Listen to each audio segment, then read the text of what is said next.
Not surprised, of course, Chair, that Liberal members of the committee want to try to cover up the corruption and failures and fraud that has run rampant after 9 years of their government.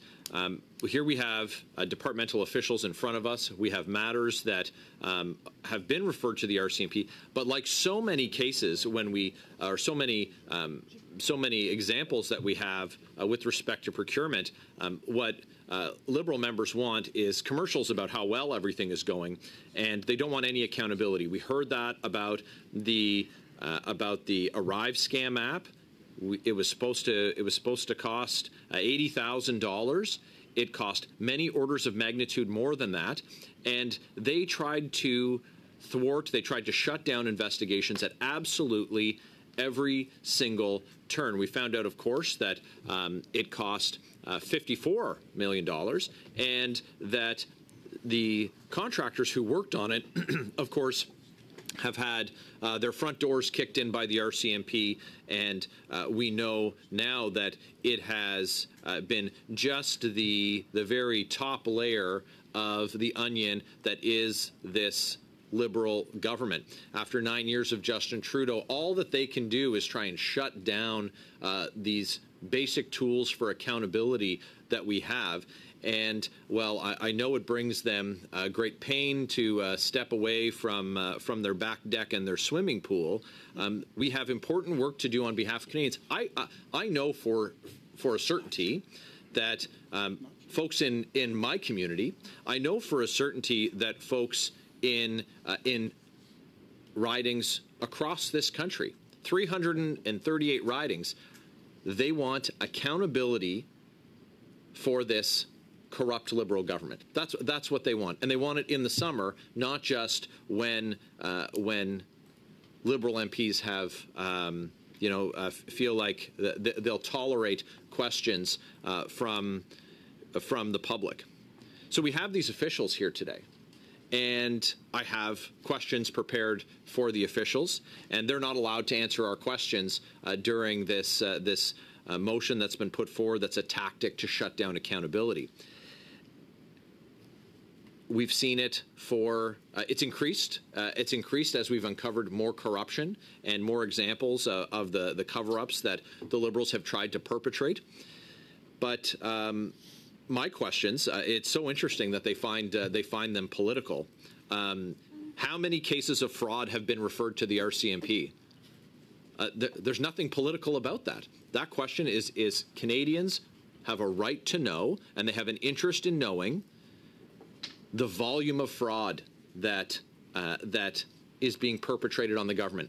Canadians are lined up at food banks in record numbers. They're struggling to get by, teetering on the brink of insolvency in record numbers. And what they see is contractors like the grifters at GC Strategies, who were banking tens of millions of dollars and doing no IT work on IT contracts. And we've learned that it's just the tip of the iceberg. Ghost contracting, double billing, but these guys they were adding no value. We know now that there are contractors who were employees of the federal government who were being, this Liberal federal government, who were being used as subcontractors because we were told the government didn't have the capability in-house to do it. Well, by virtue of the person working at the government, we know that they have the capability in-house to do it. Have the RCMP contacted the Trudeau Liberal government regarding criminal investigations into consultants that were not referred by the government to the RCMP? I fail to see how that's a political question. But they don't, the Liberals don't want that accountability. They don't want that spotlight on the corruption that they're presiding over, on insiders lining their pockets while Canadians struggle. How many billions of taxpayer dollars does the Liberal government spend on high-priced consultants every year? That would be the question that I addressed to Mr. Mills, who's in front of the committee today. He's not allowed to answer because the Liberals are shutting down the questioning of these witnesses. It's more than $20 billion. $20 billion.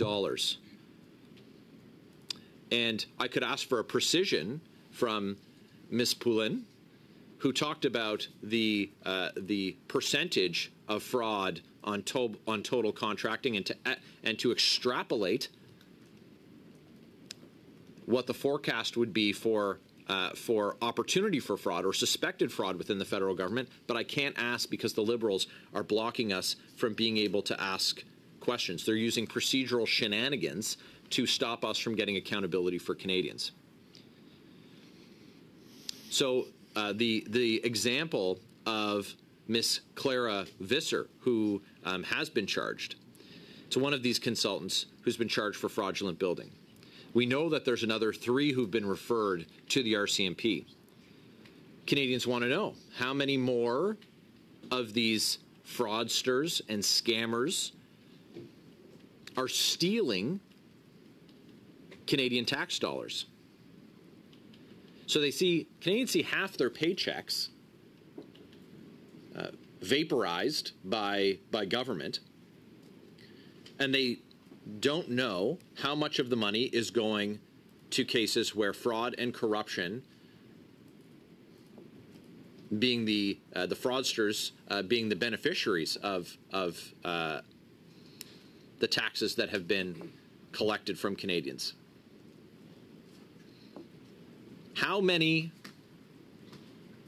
government employees, Mr. Mills, are employed as consultants? Well, he can't answer me, Chair, because of the procedural shenanigans by the Liberals. We want to know how many government employees are employed as consultants, where we have the taxpayer paying twice to get the service one time.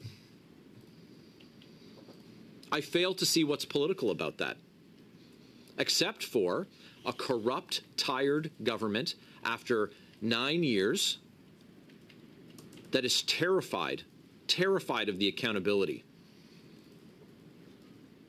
of Conservatives, holding up a spotlight on the corruption they've presided over. And if the claim by the Liberals was that, you know, we're going to let the process unfold, we know that they voted against having the Auditor General investigate their Arrive scam.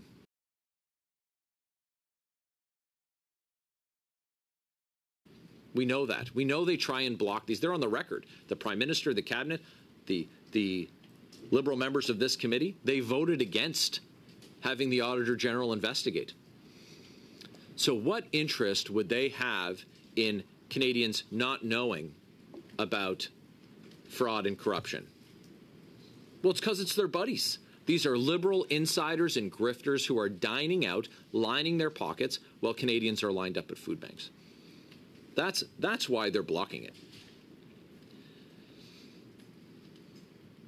On double dipping, my question to our witnesses is that last year, in an industry that's growing under this government, 79 cases last year, 84 cases this year of double dipping. That's people getting paid by the government and getting paid by the government to be contractors. How many of them are in a conflict of interest? And I hope that the witnesses that we have today will take the opportunity to make good note of my questions, because the questions, I maintain curiosity for myself and on behalf of Canadians looking for answers. And though you won't be formally asked by the committee to provide those answers, you of course could furnish those in writing through the clerk to the committee, because Canadians want to know. 50% of consultants being in conflicts. Do we know if any of the government employees who are double dipping are also suspected of any of the fraud or corruption beyond their conflicts of interest? So we have some who are in a conflict, that's been established. Have we established if they're is also suspected fraud? Have they been cleared of allegations of fraud and corruption in those cases where the conflicts of interest have been identified? That's an important precision for Canadians. We have an appearance of a conflict, okay. We have an actual conflict, okay. Well, is it criminal in nature, or is there alleged or suspected criminality? Well, Canadians want to know. It's not partisan. That's not partisan. That's what we're supposed to do here at the Standing Committee on Government Operations. That's the purpose of our role as parliamentarians. 12 months of the year, including in July.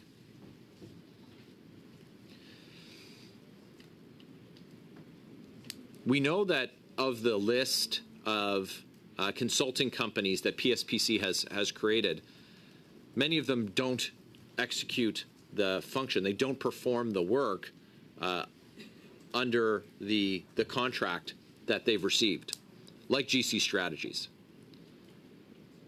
And some of them just have 2 employees. So 5 of those examples. Solutions Moray Inc. They have 2 employees, $78 million in contracts. Mesa Computing Incorporated, 1 associated member, $34 million in contracts. Mobile Resources Group, 1 associated member, $28 million in contracts. Access Corporate Technologies Incorporated, 2 associated members, $9 million in contracts. Hackett Consulting Incorporated, 1 associate member, $8 million in contracts. But the Liberals say talking about this is political. Why? Are they connected to the Liberal Party? Are they connected to Liberal ministers? Are they connected to Liberal members of Parliament? Is that why it's political? Because my questions to officials aren't about Justin Trudeau unless he's connected to those companies, which is, I guess, the contention of the Liberals who are blocking us from asking these questions of the officials who are seated at the table in front of us. What value did Canadians get from Solutions Moray Incorporated for $78 million? That's my question. What value did Canadians get from Mesa Computing Incorporated for $34 million? What value did Canadians get from Mobile Resources Group for $28 million? And what value did Canadians get from Access Corporate Technologies Incorporated for $9 million? What value did Canadians get from Hackett Consulting Incorporated for $8 million? So without officials being able to answer, having the officials muzzled by the Liberal MPs, we're just left to speculate on the value or the reasons for these contracts having been awarded. Is it because the minister directed that the PSPC minister directed that these companies be awarded these contracts?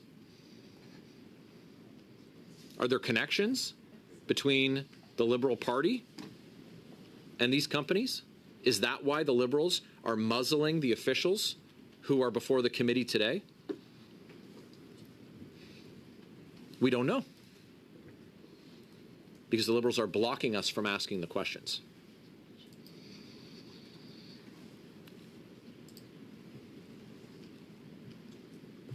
We could suppose that there are individuals who are perpetrating fraud on the government who's not delivering, not executing on their fiduciary responsibility to protect Canadians' tax dollars, who are not doing their job.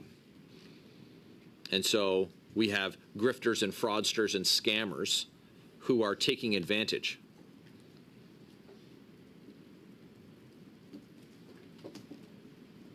That, if the charge of the Liberal members is that that's too political, well,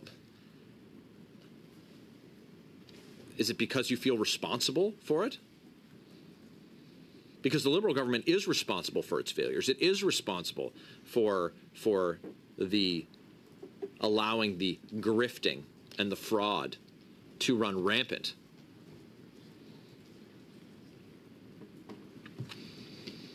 So I'd like to know from our witnesses today, are high-priced consulting middlemen still being used throughout the government? Has the minister done their job to stop the racket from continuing?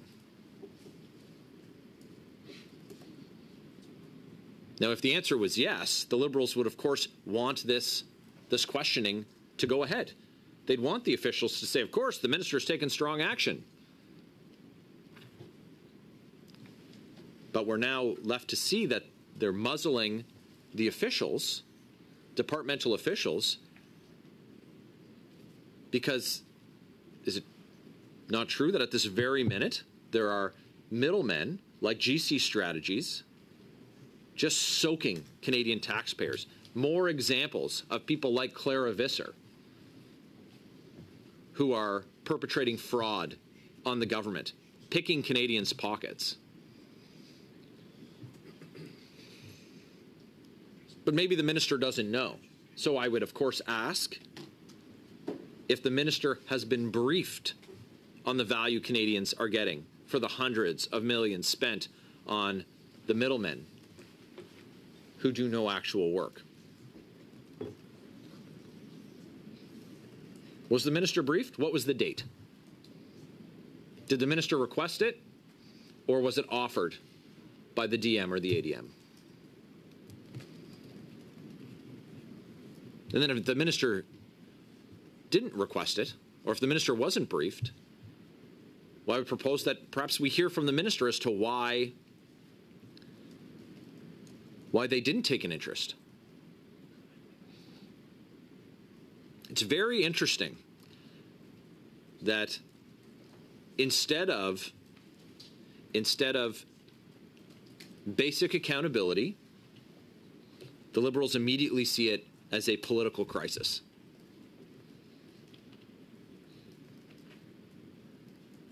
I think it's very telling.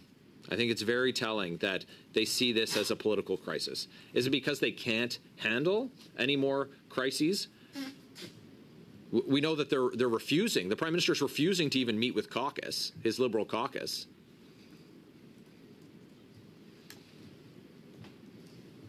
But I don't expect it's because they're concerned about these issues, or they'd have the opportunity today to ask officials questions and show their constituents that they're concerned about the cost of living crisis after 9 years of Justin Trudeau and his inflationary spending.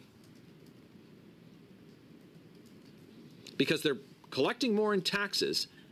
They've raised taxes on the middle class that they've been very effective at shrinking. The middle class, not the taxes. The taxes grow, the middle class shrinks. But are Canadians getting more services for it? What's been the increased benefit to Canadians for the $20 billion? We know what the increased benefit's been for the likes of Christian Firth and GC Strategies. We know what it's like for the scammers and the fraudsters who are stealing from Canadians. We know what the benefit is for them. No one was holding them accountable. Imagine the delight. Imagine the joy on the face of the grifters, of the thieves who have been perpetrating their crimes, carrying out their crimes against Canadians, stealing thousands, tens of thousands, hundreds of thousands, millions of dollars, tens of millions of dollars in individual cases. And then many of those cases to find out that the Government Operations Committee, don't worry, they're going to stop asking the hard questions that have produced action from a government that was completely caught flat-footed, completely unaware, is the best case, that they just didn't understand that they needed to protect Canadian taxpayers. Worst case is that they're complicit and that they're connected and that they're more worried about the consulting class than they are about Canadians who work incredibly hard and see their earnings vaporized with inflation and see their paychecks more than halved in taxes, with taxes. What a gift to the corrupt that the Liberals are giving them.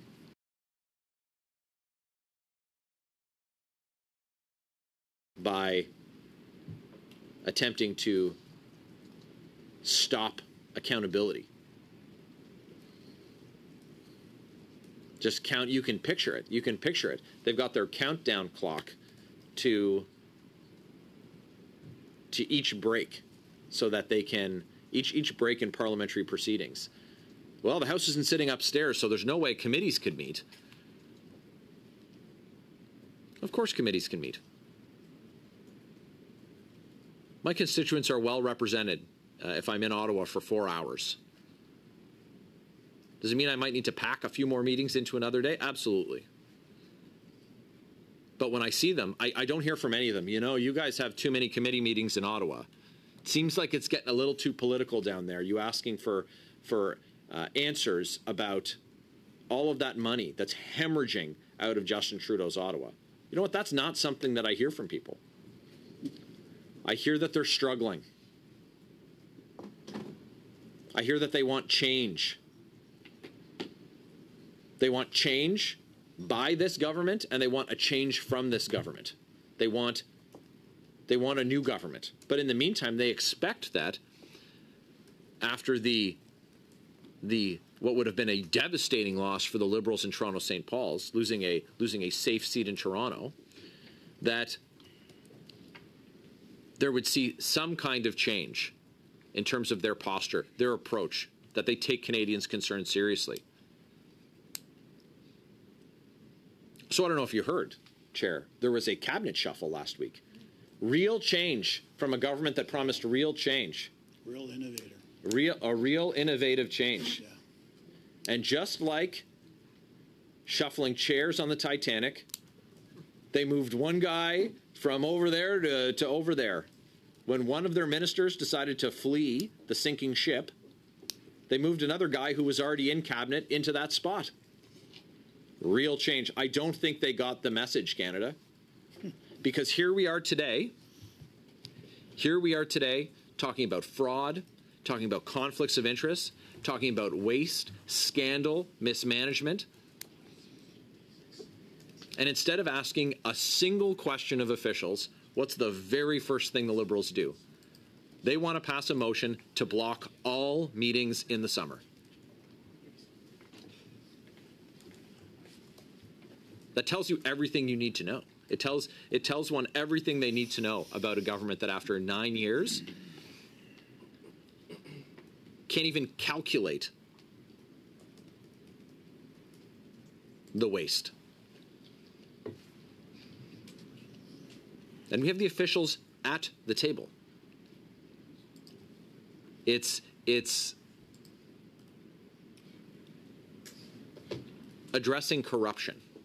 And they said that, you know, it's political. Oh, this is political that they want to talk about it. I haven't heard anything mentioned that's not about accountability for the government. I fail to see what those members, what Liberal members could be doing that they can't spare 2 hours. The majority of them are joining virtually. They didn't leave their so they're still in their constituency. They can have a meeting immediately before it with a constituent and a meeting immediately after it with a constituent. But if they're busy, that it doesn't need to be a regular member of the committee.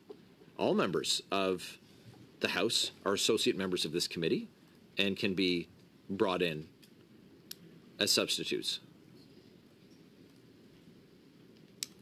I'm a sometimes regular, sometimes associate member of this committee. But the work is very important. And I know that for Ms. Block and for Mr. Brock and for myself, though we're participating in the meeting today, there are many other colleagues who are very interested and offered to make themselves available for the meeting, because they're hearing the same things that we're hearing from their constituents and from Canadians when they're visiting other communities. And that's that they're concerned about affordability, and they're concerned that after 9 years, this Liberal government seems completely unconcerned with their plight and is very comfortable. These Liberals are very comfortable with $20 billion going out the door to consultants in a year, having nothing to show for it. And when we dig in, when we just peel off the first layer, we immediately start to find fraud and corruption. And we're seeing that the private sector, there's entities and individuals in the private sector who are carrying out this fraud and corruption. And the government has been investigating and suspending employees now that we've turned up the heat. But they were taking no action on it. And it's just like the $1 billion green slush fund that they didn't want to talk about. Well, you know, there was going to be a consulting report about that, and it was all good, and they were going to handle it. And we pressed on them, on that Liberal government. We demanded accountability. And what did we find? The chair, another appointee, they're now under investigation for conflicts of interest. The Auditor General's report was damning. All of the Liberals voted against it, which is damning. And they ultimately had to shut down Sustainable Development Technologies Canada because it was so corrupt.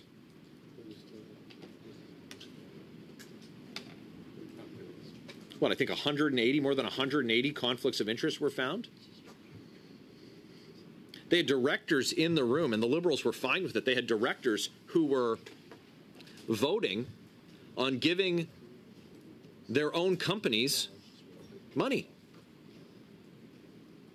And they said, oh, well, they talked to their lawyers, so they said there was no conflict, so there's no conflict. I know Canadians don't see it that way. But it took incredible pressure. Incredible pressure. And we had to drag them kicking and screaming every step of the way. But we've got part of the way there. We're achieving some accountability. We're getting some answers. We're going to need to get Canadians their money back, because that's an important part of this too. And I think that's one of the main messages that should come out of this, is that the Liberals are prepared to disengage from the accountability mechanisms, and Conservatives are taking a very common sense approach. If you steal from Canadians, you will be caught,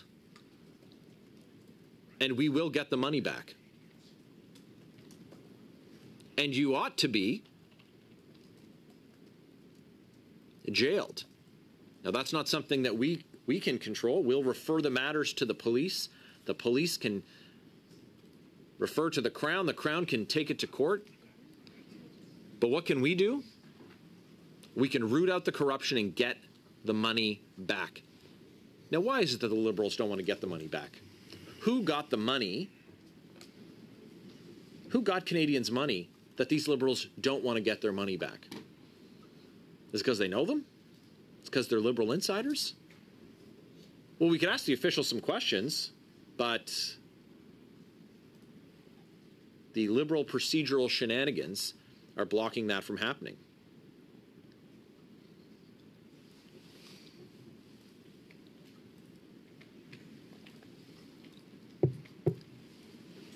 Public servants working as consultant contractors with the government. We know that it's a growing industry. It's a growth industry for bureaucrats who choose to engage in it. Ticked up to 84 identified cases in 23-24. And we know that half of them were in a real or apparent conflict of interest. Alenia International. It's an international development consultancy providing technical and management expertise. They've received $14 million in government contracts since 2016. Think Digital, a digital consulting firm, has received nearly $400,000 in government contracts. One of their employees was a candidate for the Liberal Party of Canada in the 2019 election. Now we're on to trouble. Is that why the Liberals have their procedural shenanigans today to stop us from asking questions? Make sure that their failed candidates and buddies are getting their $400,000 in government contracts. Canadian Equality Consulting Incorporated specialize in diversity and inclusion consulting. More than $500,000 in government contracts since 2021. H2 Analytics. Intelligence and defense consultants help decision makers turn information into intelligence. $2.4 million. If they work for the government, why is the government paying them a salary, benefits, pension contributions, and then also paying them consulting fees worth millions of dollars? Like, that doesn't make sense. It doesn't make any sense at all. Why are we allowing that to happen? And I know that when we passed a motion about banning the practice of double dipping, that we had, I think it was National Defense said that they were fine. That after a parliamentary committee passed a motion condemning the practice, you had a department say, no, we think it's fine. That's the contempt. That's the contempt that this Trudeau government has for Canadians. That even when elected officials condemn a practice, to have a department say, no, we're good with that. We think it makes good sense to pay government employees in contracting, to pay them with contracts as well, to get them paid twice. It's absurd. So is that what's political that the Liberals don't want to talk about? The absurdity of the policies that they've not just presided over, that they have departments promoting. Saying they're going to keep doing it. They think it makes sense to hire someone because they're the best person for the job, and then to hire them as a consultant because they're the best person for the job. Well,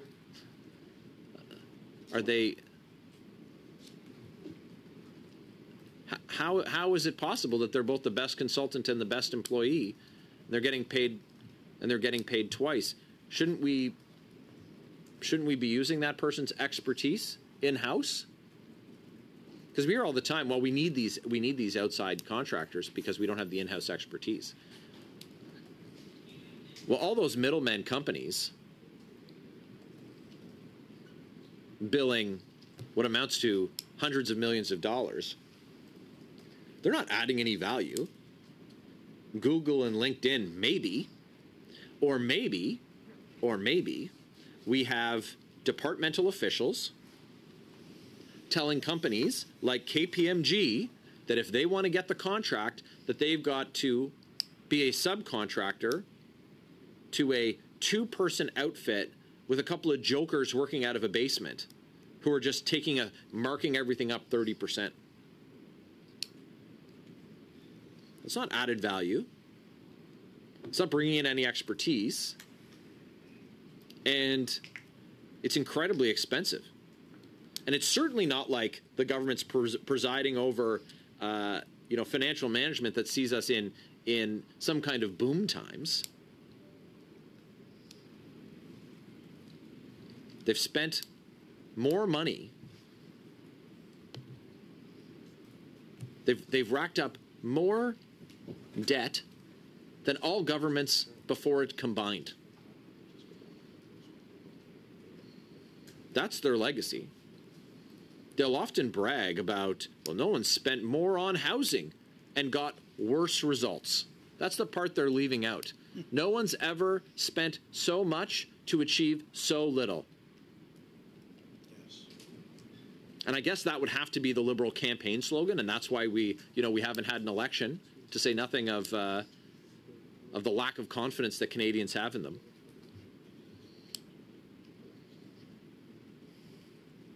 And I get asked very often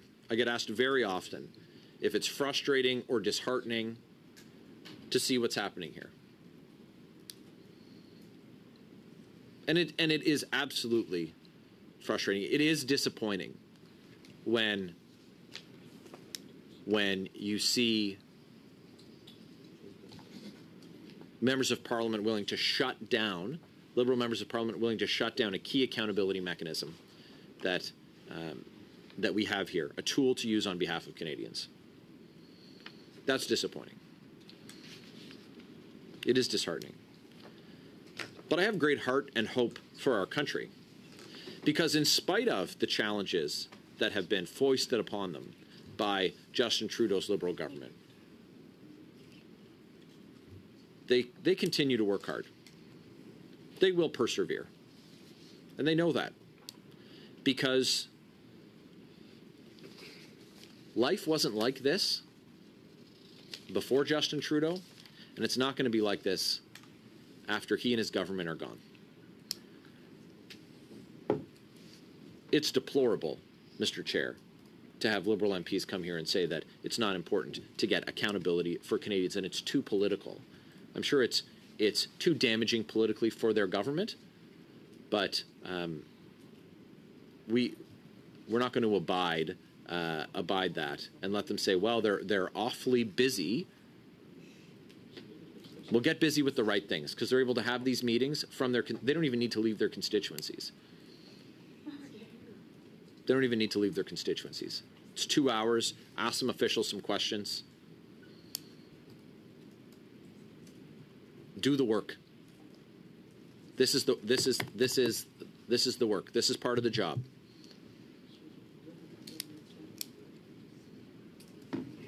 So, of course, I don't support the motion in its form. I have more questions for officials. So if this is going to get shut down, I will speak again, Chair, to at least advise the officials of what my questions are for them. Give them the opportunity to get back to us with some of those answers, because Canadians deserve the accountability. When I talk to them, when I hear from them, they're demanding accountability, and that's the function that we're providing for them. So. So I'm interested to hear what some of my colleagues have to say about this. But if this meeting is not going to go forward with questioning officials, I'll have more questions to pose to the officials, even if the Liberals are going to block the bureaucrats from answering them.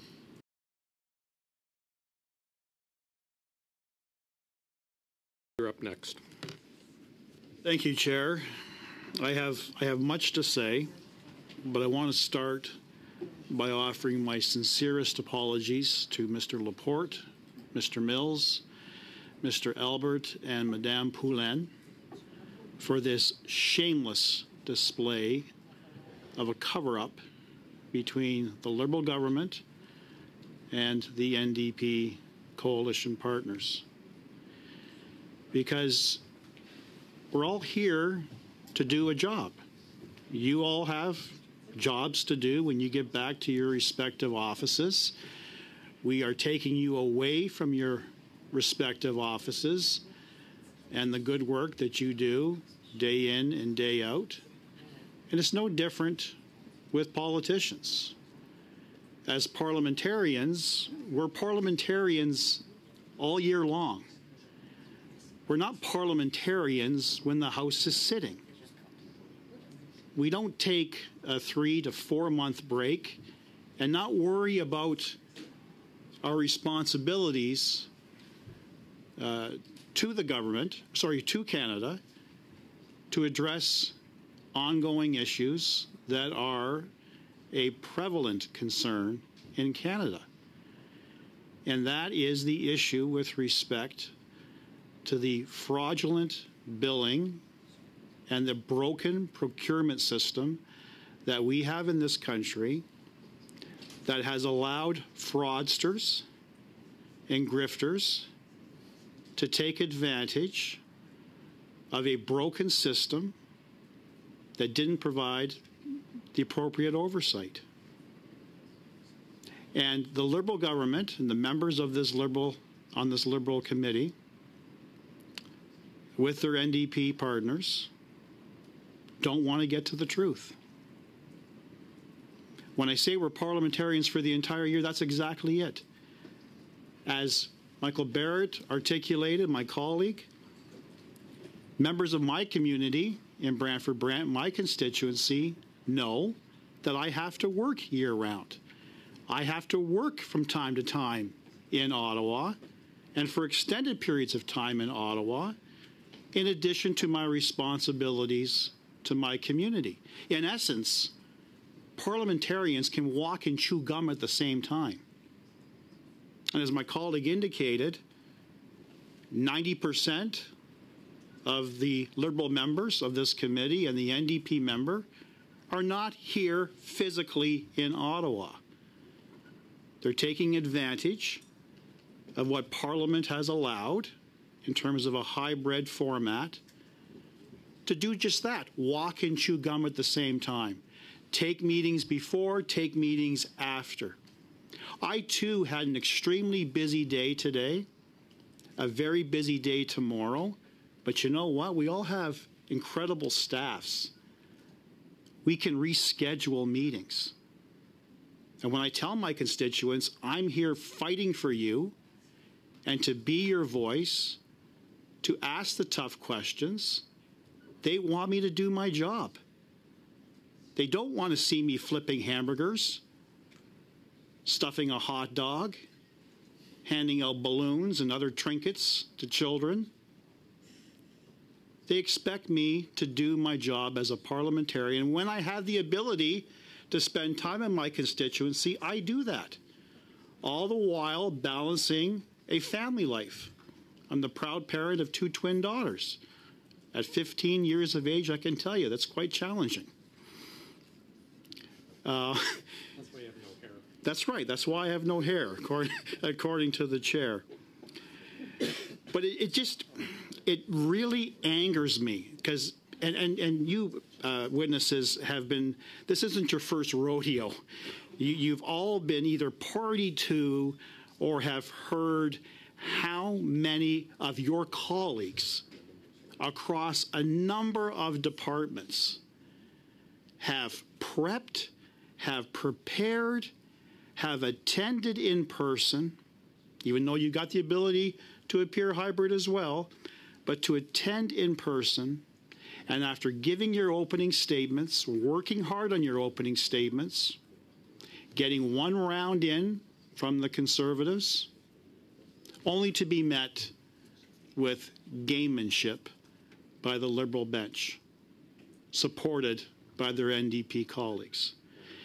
For me, it has happened at least a dozen times since January the 1st. And in my view, it is so disrespectful to you as professionals. So that's why I offer my sincerest apology. But should we be surprised? Because where there's controversy, there is risk. The government clearly knows they're not currying any favor with Canadians. Depending on the poll, they're at least 20 points down. A leader who refuses to smell the coffee and realize he is the most disliked prime minister in the history of this country, completely tone deaf to the reality, tone deaf to his own caucus, who quietly and quite often publicly voice their displeasure with his leadership. So they will take cues from a failed leader as a prime minister. They'll take cues from a prime minister's office who loves to control and to mitigate the damage. We've been exposing the damage of this issue every single week at government operations. That's the mandate of government operations, to take a look at problems, to identify those problems, to get the full picture, and to look for solutions so that the problem can be resolved in the future. If these members view that to be political or acting as a prosecutor, as Mr. Sousa has often indicated from time to time, or being too prosecutorial, Mr. Brock, you've given up your former career as a Crown prosecutor. You're a parliamentarian now. It's time to be nice. Throw the softball questions to witnesses. That's not our job. Our job is to ask the tough questions, get the answers that Canadians are asking. So when we talk about political gamemanship, this is exactly what happened today. Because there is a lot of problems with this issue that needs to be explored. We all remember the famous slogan that Justin Trudeau used in 2015, "Sunny ways, Canadians, sunny ways." He even then wrote an open letter to Canadians, and I'm going to read various passages of that letter. It was dated November the 4th, 2015, starts off, "My dear friends." Point of order, Mr. Chair. And there's a point of order. Excuse me, Mr. Brock. Yes, Mr. Jory.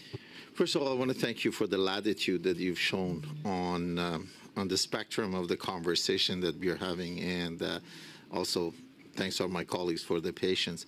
But I'm not sure, and Canadian now can see exactly why we call it this meeting a politicization than anything else. Or what's the Having point of order, said that, please, I'm looking for sorry. relevance of referring to by-elections and referring to, it's all about to the fact that the motion that we are debating. Thanks. So what's the relevance? I do find it relevant, but we always do offer very, very wide berth for such debate, and it is the motion put forward allows, because it's not very specific, allows an extremely wide area to debate. Continue, Mr. Brock. So partway through this open letter to Canadians, the Prime Minister says, "Our country faces many real and immediate challenges, from a struggling middle class to the threat of climate change. If we are to overcome these obstacles, Canadians need to have faith in their government's honesty and willingness to listen emphasis mine. That is why we committed to set a higher bar for openness and transparency in Ottawa. Government and its information must be open by default. Simply put, it is time to shine more light on government to make sure it remains focused on the people it was created to serve, you. But in order for you to trust your government, you need a government that will trust you. When we make a mistake, as all governments do, it is important that we acknowledge that mistake and learn from it. We know that you do not expect us to be perfect, but you expect us to work tirelessly and to be honest, open, and sincere in our efforts to serve the public interest. Before the election, we also made a commitment to bring new leadership and a new tone to Ottawa. Moving forward, we will pursue our goals and objectives with a renewed sense of collaboration. We fully understand and appreciate that partnerships with provincial, territorial, and municipal governments are vital to deliver the real positive change that we promised you. To close, I am deeply grateful to have this opportunity to serve you and every Canadian across our great country. I am committed to leading an open, honest government that is accountable to Canadians. Repeat, accountable to Canadians. Lives up to the highest ethical standards. Brings our country together and applies the utmost care and prudence in the handling of public funds. Thank you for having faith in me. Thank you for putting your trust in our team. We will not let you down. What an absolute joke. An absolute lie. We're talking about fraud in this committee. In my respectful opinion, the Prime Minister, Justin Trudeau, committed the biggest fraud on this country and Canadians. Everything that I read out in the record, he has done the complete opposite. Just that last line, to apply the utmost care and prudence in the handling of public funds. Would we be in the mess we are right now?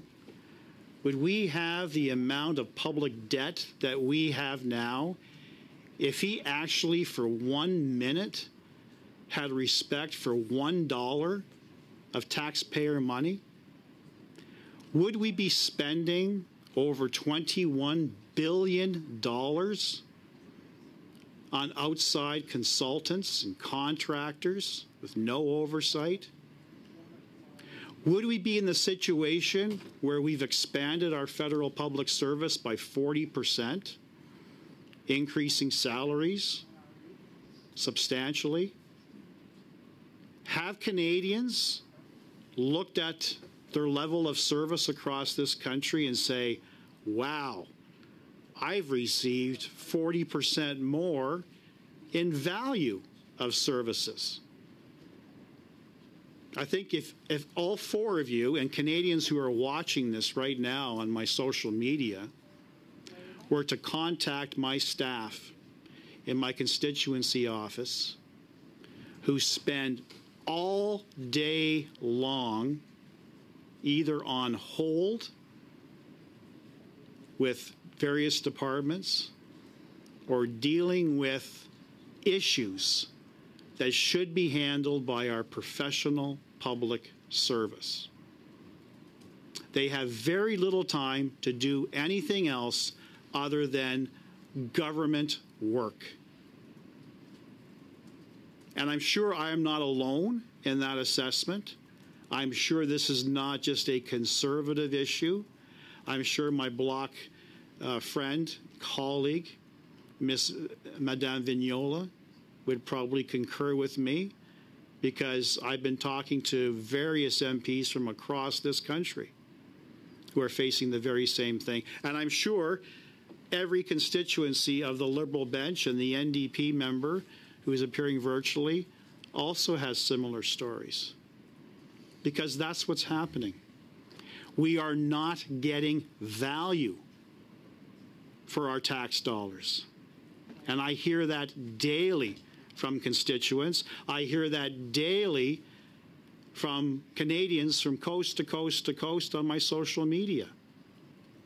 They applaud me daily at my diligence in asking the tough questions.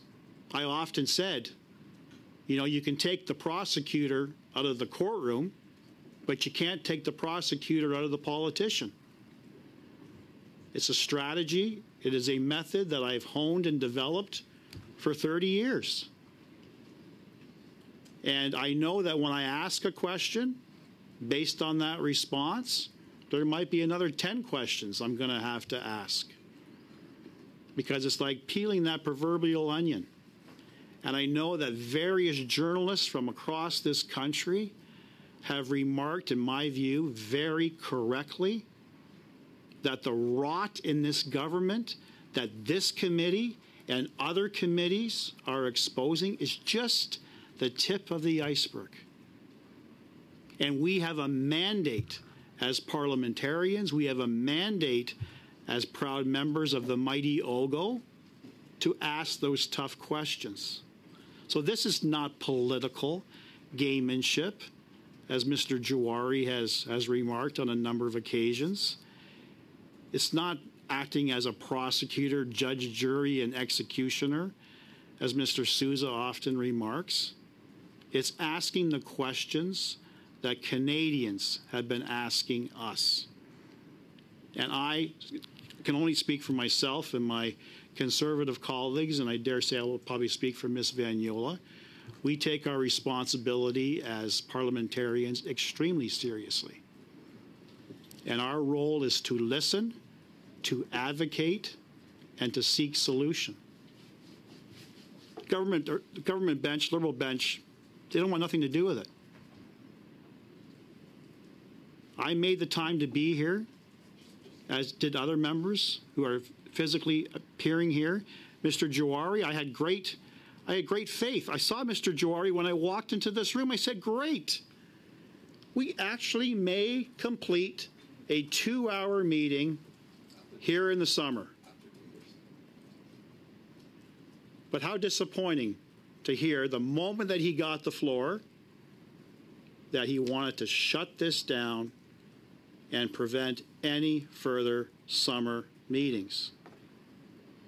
So just like Mr. Barrett, I wanted to ask some very relevant, pertinent questions that I think Canadians wanted to hear me ask, and Canadians wanted to hear from you officials as to your thoughts on this.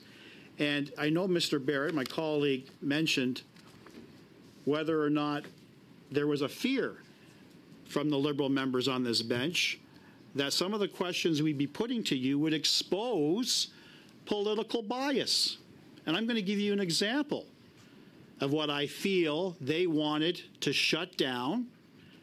But the nice thing about this is I've got the floor, and Mr. Jawari and all the Liberal members on this committee and Mr. Julian can't shut me down because there is relevance to what I'm about to put to you. Now, there's a company called Think Digital. I don't know if all 4 of you are familiar with that. I'm not expecting an answer, of course. Think Digital is a consulting and coaching firm. Think Digital has received nearly $400,000 in government contracts over the past 2 years.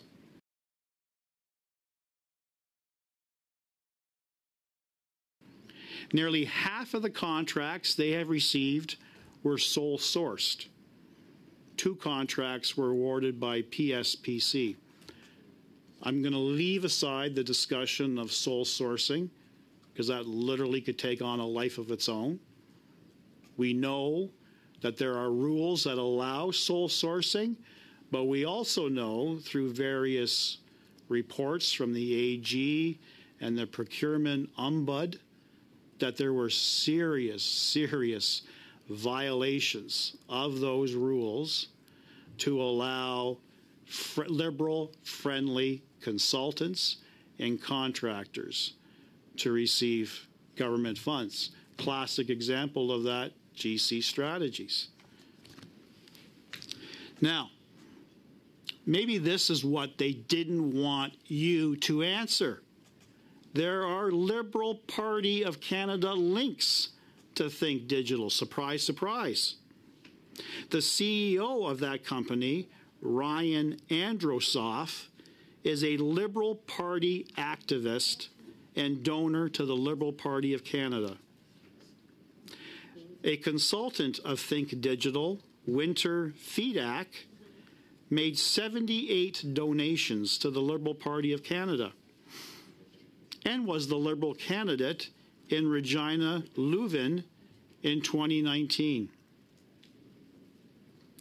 She is listed as a 2023 mentor on the Pierre Elliott Trudeau Foundation website. Trudeau Minister Terry Beach appeared on the consulting firm's podcast just 3 months ago. Now, on the surface, red flags galore.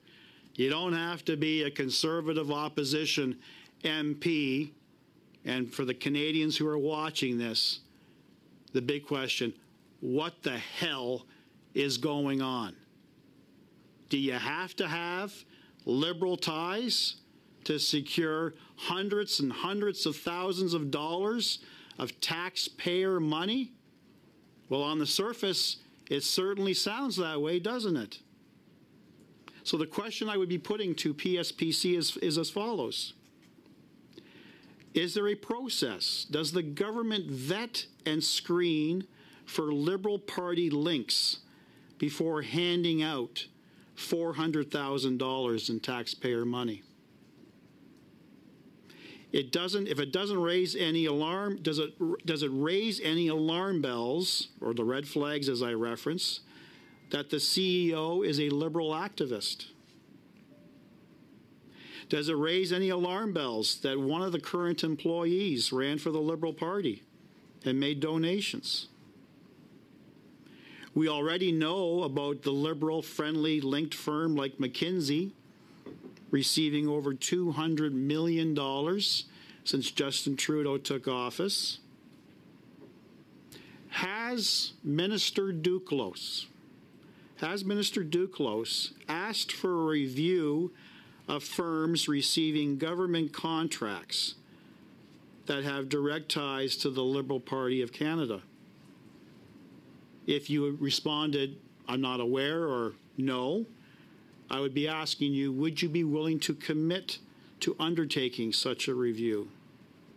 But I guess the big question that's on the minds of myself and Mr. Barrett, I'm sure Ms. Vignola, and Canadians, what value did Canadians receive in these contracts? We have 2 million Canadians using a food bank every month. I attended my own local food bank not too long ago. I was shocked to hear about the statistics of the number of people in my community using food banks. And surprisingly, people who are using out of necessity were the very same individuals who once donated. When food prices were under control, when we didn't have runaway inflation, when we didn't have the punitive carbon tax that is making life so unaffordable for everyone in my community and communities across this country. This is the unfortunate legacy of Justin Trudeau's Liberal government. Rent prices out of control, bank economists warning about mortgage defaults coming, tent cities right across Canada. How did that $400,000 to a Liberal-friendly company, contracts half of which were sole-sourced, a Liberal candidate, a failed Liberal candidate, who then gets rewarded at the taxpayer's expense? How is that delivering value as per Justin Trudeau's promise in 2015? He lied. He lied repeatedly over the last 9 years as to how he is delivering for Canadians. And it's a mockery. It's a mockery on the intelligence of Canadians who now see through this government's jargon and bullet points and talking points and appearances in front of cameras. You know, we often say this government gets an A in announcements, big flashy announcements, all kinds of constituents or Canadians behind them, but an F for follow-up, an F for delivering.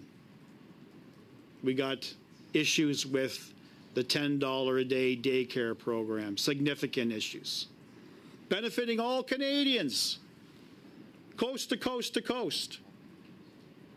Tell that to families in my community who are on wait lists.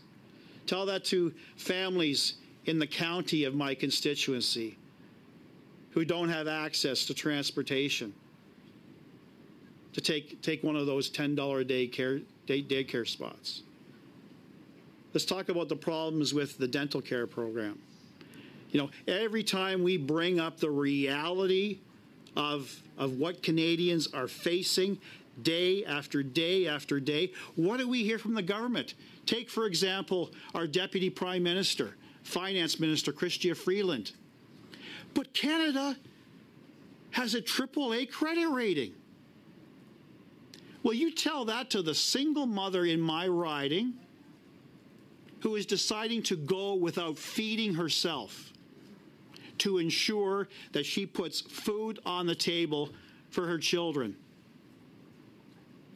who goes to Goodwill or Salvation Army, and through the generosity of other neighbors, she picks up some used clothing, but she's able to buy clothing barely for her children. Do you think when she's struggling at the cashier, we all know spending $100 on groceries today might net you 1 to 2 bags, most likely 1 bag? Do you think when she's struggling to pay for those groceries, she's got Chrystia Freeland ringing in her ears? But I should be proud that as a nation, we have a AAA credit rating. It's tone deaf. And we've been raising these issues with the government every single day in the House. And when we're not sitting in the House, we are raising those issues on our social media channels. The government refused to listen. Now, the Liberal bench and the NDP bench say we've never had it so good. We have never had it so good as a nation. Trust us. Well, you know what? I have been in Mr. Sousa's riding. I have been in Mr. Juari's riding. I have not been in Mr. McDonald's riding, but I look forward to that opportunity. But I've been in Windsor as well. And I've talked to those constituents, and they are not immune. They're not living in silos because they have a Liberal member. They are feeling and facing the same dire economic consequences of this failed Liberal NDP government. That's the reality. And those members should be listening to those voices. It's no wonder that all the members of this Liberal bench are facing the prospect of losing in the next election. Because this is the reality. This is the failed government that they defend day after day after day, and are doing it today in this shameless example of partisanship. Now, Justin Trudeau talked about, in that letter to Canadians, he talked about having the most ethical government, perhaps the most ethical government this country has ever seen.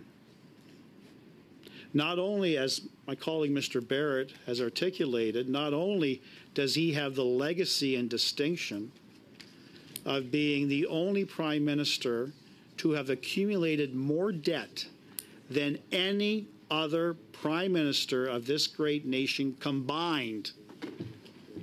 Not only that, he is the first prime minister. He is the first prime minister to have been found guilty.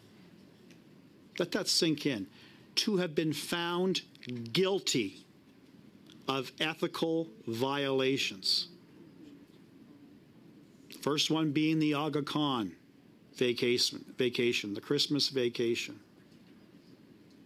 where he claims, I thought I was complying with the ethic rules. Clearly, he didn't read the legislation, or his handlers.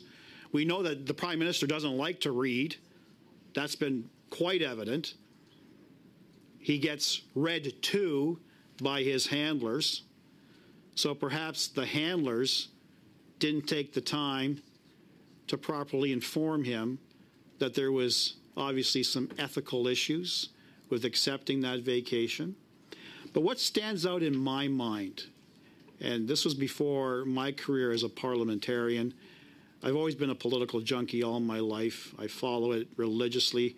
I could be involved in the most complicated and protracted homicide trial as a prosecutor. I'd always find time to watch the news, to keep up on what's happening in Ottawa. And I remember when the story broke by the Globe and Mail about the interference in the SNC-Lavalin issue. And the Prime Minister looked Canadians in the eye by staring at the reporter's camera and said that the story that broke that morning in the Globe and Mail was false, that he took no steps to interfere in the decision-making of Canada's first Indigenous Attorney General and Minister of Justice. See, the Prime Minister has a penchant for lying. He's a very good liar. And that's a classic example of a lie. He was cornered, he was caught, he doubled down, stared Canadians in the eye, and said, I didn't interfere. Ethics Commissioner saw it otherwise.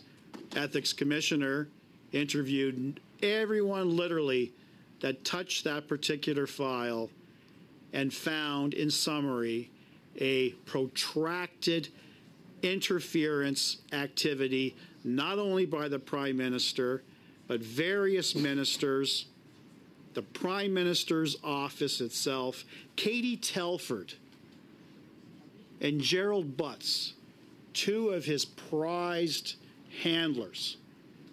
Chief of Staff right now, Katie Telford, Mr. Butts off in New York City. But what was revealed in the report, the Trudeau 2 report that I read from Commissioner Dion, extremely troubling as a former officer of the court. They're on record as communicated by former Privy Counsel Michael Warnock.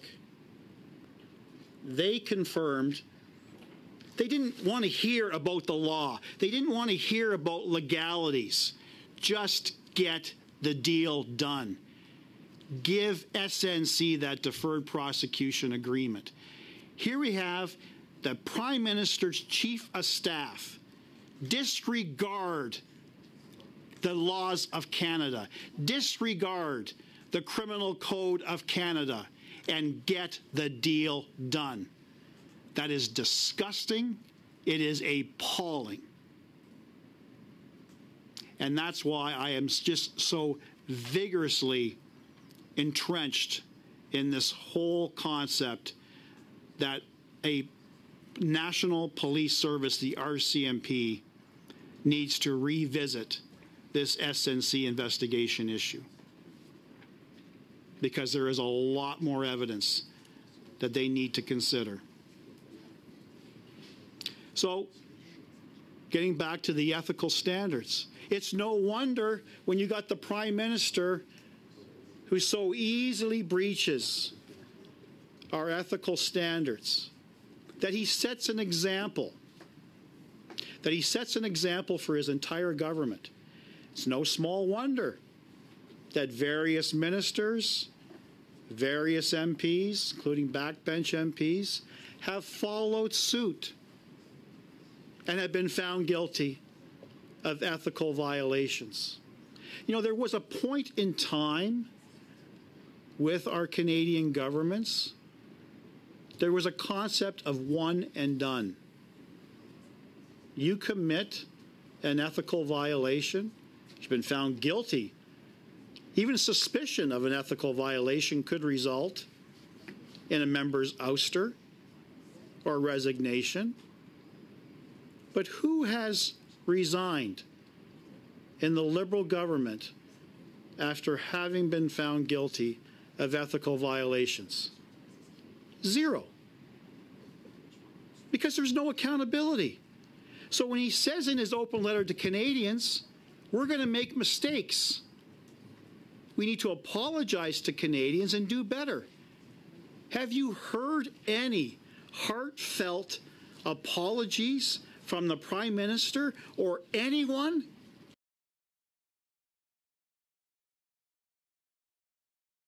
From the Liberal government? No. They've created a culture of incompetence, and Canadians are fed up. They were sold a wrong bill of goods. Former Prime Minister Stephen Harper tried to warn us. And every one of his predictions about what Justin Trudeau was really about has all come true. We didn't listen, or I did, but the majority of Canadians in 2015 did not. And here we find ourselves in that situation.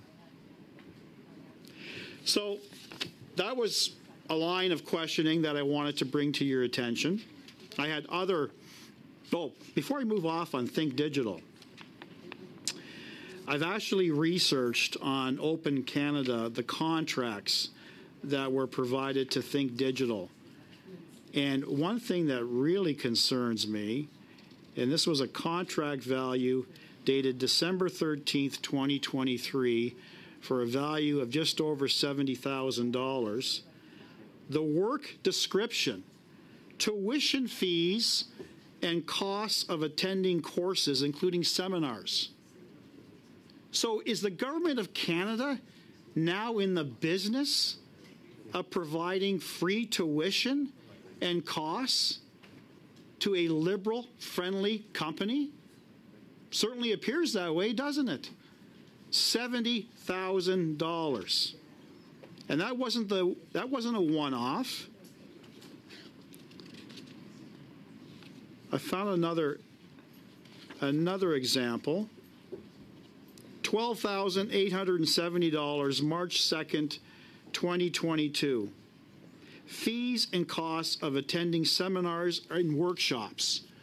So the government has retained Think Digital, has given them the authority to attend various seminars and workshops to gain greater knowledge and skills at the taxpayer expense. What What about all the other consultants out there in Canada that are playing by the rules? Maybe they're not contributing to the Liberal Party of Canada. They're not making donations. They're going to have to probably fund those courses and that tuition on their own. But when you are a failed Liberal candidate, there's a little bit of loyalty that the government will extend to you. So what type of message does that send to Canadians? You're not a prime minister for all. You're not looking out for the best interests of Canadians. You're looking out for the best interests of Liberal supporters.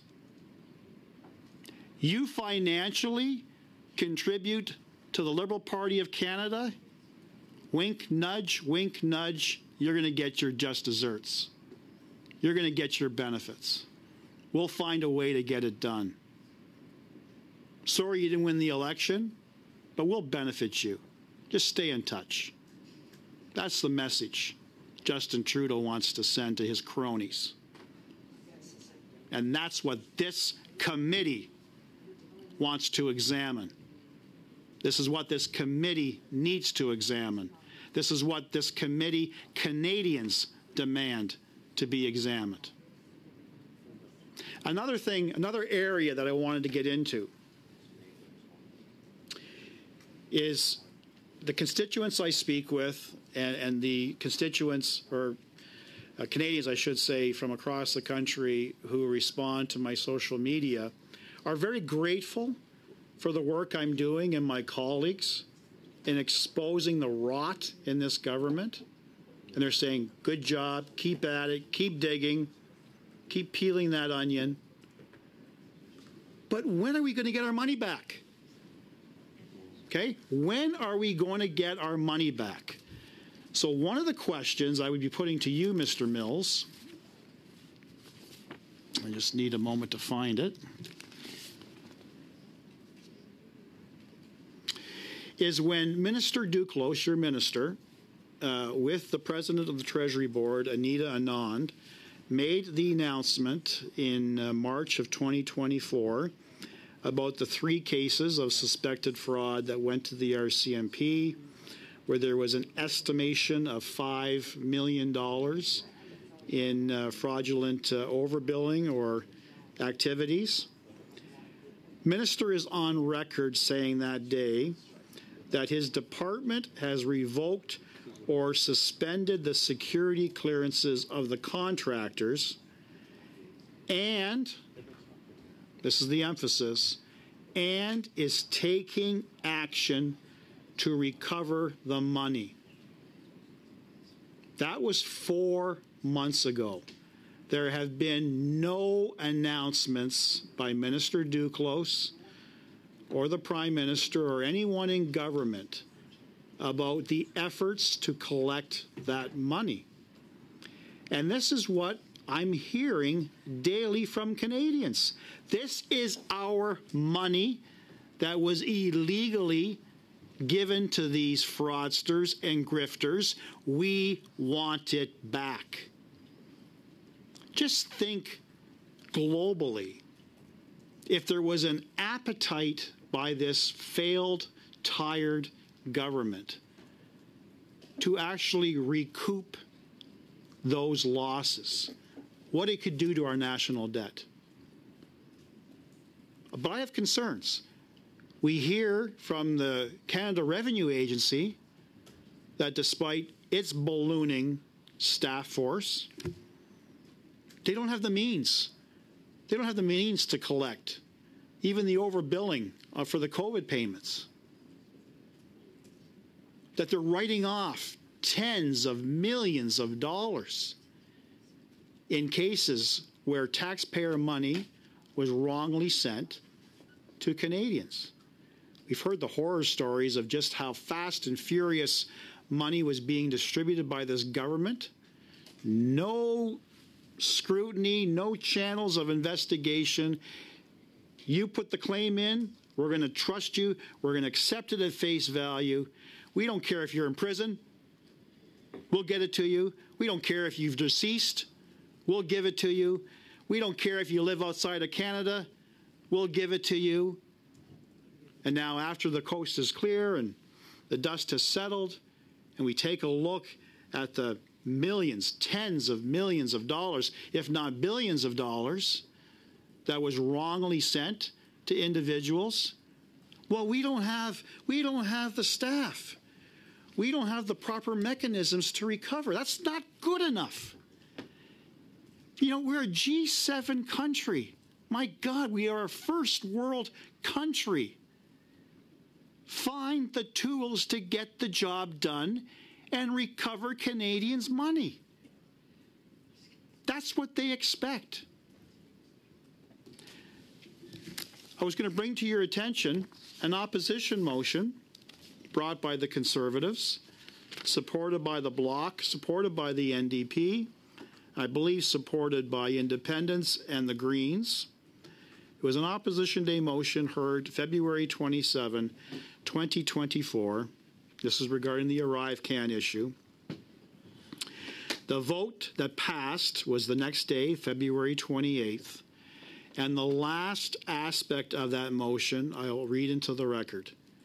To call on the government to collect and recoup all funds paid to ArriveCan contractors and subcontractors which did no work on the ArriveCan app within 100 days of the motion being adopted, and for the Prime Minister to table a report in the House demonstrating that taxpayer funds have been repaid. This was the will of Canadian Parliament. Voted on in favor by every opposition member, except the government, of course. 100 days from February the 28th would have been June the 6th, that passed over a month ago. From June the 6th to today's date, 46 days have passed. And what have parliamentarians heard, and what have Canadians heard? Nothing but crickets. So, the obvious question to your department: has the minister given you direction? Has the minister adopted a regime to recoup the tens of millions of dollars given to Government of Canada Strategies, also known as GC Strategies, and its grifter Christian Firth? What have you done? Is it in process? Has the government recouped anything to tell Canadians we are the stewards that we said we would be for the taxpayer? That's just one example. I personally, I know Mr. Barrett and Ms. Block, we really wanted to dive deep into the number of cases that have been referred to the RCMP. The RCMP, and I understand this from my past background, wanted to attend committee and provide as much information as they could. The end result was we didn't learn a lot because they're in the middle of investigations and they wanted to preserve the integrity. I get that from a legal perspective. I don't get that from a parliamentarian perspective. And that's why I kept asking the questions. Can you give us a sense, Commissioner? Can you give us a sense as to how many cases of potential criminal activity, largely fraud related, is the RCMP currently investigating? Couldn't give me a number, but I asked the question, is it more than 6? And I believe it was the Deputy Commissioner who confirmed, yes, it was more than 6. Now we know, because Minister Duclos and Minister Anand confirmed, 3 of those cases went to the RCMP. We now know, and it was confirmed in your responses to my colleague, Mr. Barrett, that we have another individual who defrauded the taxpayer for $250,000. So that's 4. The question I put to Minister Duclos when he last attended, I believe it was OGGO, left a very sour taste in my mouth. I don't know if he consulted with anyone here, but I was going to ask you, was there any, in fact, there may have been some of you seated beside him when he testified. He confirmed very proudly, as did Minister Anand in March, that this was simply the first wave, that other waves would be announced in the very near future. But he went further. He said back in March that there were 10 to 15 other cases of suspected fraud that had the potential of being referred to the RCMP. His words, not mine. So when he attended recently, I believe it was in June, early June, I followed up on that. It wasn't a got you question. There wasn't no malice behind it. I was being inquisitory. Of the 10 to 15, Minister, that you announced in March, how many of those did you or your department refer to the RCMP? Simple, straightforward, basic question. But of course, in usual fashion from Minister Duclos, I get word salad. Wouldn't answer the question. I asked it again. Wouldn't answer the question. I asked it a third time. Wouldn't answer the question. I asked it a fourth time. Wouldn't answer the question. I gave up after my 5th attempt. Why is it so difficult for you to give me a number? If it's 0, tell me it's 0. Are you still considering? Tell me you're considering. If you referred, tell me what you referred. I'm not asking for specifics. I'm not asking for names. I'm not asking for dollar value. You told Canadians 10 to 15 were being investigated in the second wave. So naturally, Mr. Mills, that would be the question I would put to you. You know, I was very disappointed in your minister for his absolute refusal to answer a basic question, but I think it's a relevant and important question that Canadians need to know. So maybe we'll have the opportunity at some point in the near future to ask these questions, and I'm glad and I'm seeing that all 4 of you are taking notes so that when we do meet again, perhaps you're going to have answers for us. You're going to be prepared to give us responses.